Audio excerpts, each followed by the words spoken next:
So the question is, how is your hunger for God today?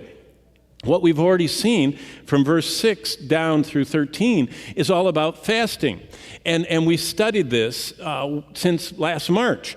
In the Old Testament, biblical fasting was an urgent call to get serious about knowing God. Now, the Old Testament, they were under the law. They were under the letter of the law. They had to spend an entire day in mourning, national repentance, and fasting. What was that about? God was just giving them an appointment once a year to urgently get serious about knowing Him, wanting them to want it the rest of the year. But for most of them, they just did it and it was over. It was a past memory. But in the New Testament, we find in the Gospels, Jesus invokes from the Sermon on the Mount on and through His life and even into talking about the church, He invokes biblical fasting as this Old Testament spiritual discipline that rescheduled our lives with God at the center. It's almost the reset button of life. How to get back to God being central in my life instead of everything else. Dining and relaxing and amusing and accumulating and advancing at work and securing my future and a multitude of other things that are not wrong.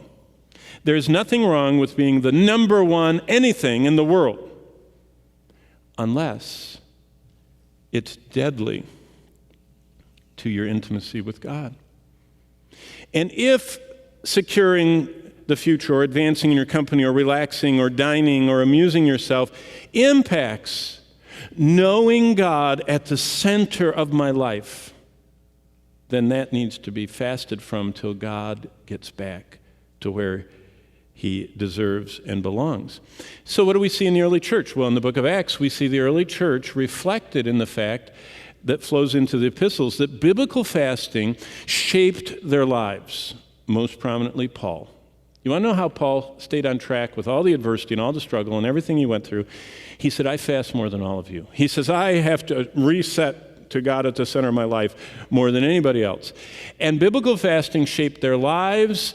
It shaped their ministry. That's how Paul said he did what he did on all his missionary journeys, their worship, and their outreach. In fact, we find the early church, the whole church. Do you know how much time it takes to go to the store and get the food and prepare the food and cook the food and serve the food and eat the food and clean up after the food and then put it into the fridge, especially if you didn't have a refrigerator back then or a supermarket? Do you know how much time eating takes in life? So the whole church in Antioch temporarily set aside eating so they could consider two young men. And if the Lord wanted to launch those young men, they wanted to launch them. And they invested their fasting time waiting before the Lord to send out Paul and Barnabas to the mission field. Did you know those people are in heaven now, Paul and Barnabas and all the people in Antioch? And did you know they're still accruing dividends from that wise investment?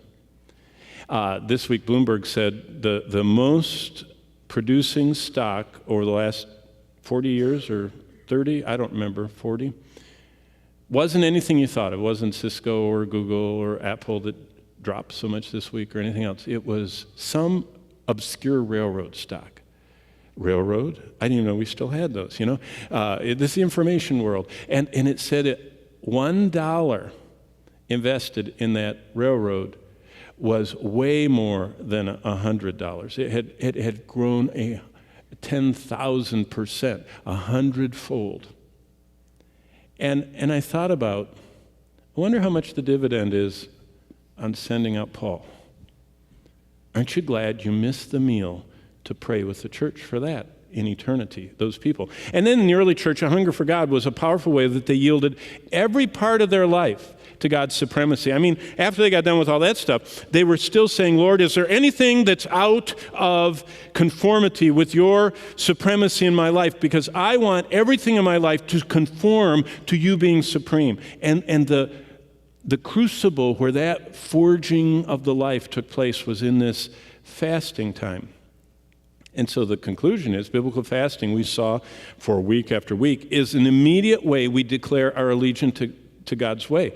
I say, I want to go your way, and I want you to be glorified in the way I go that in every day of my life.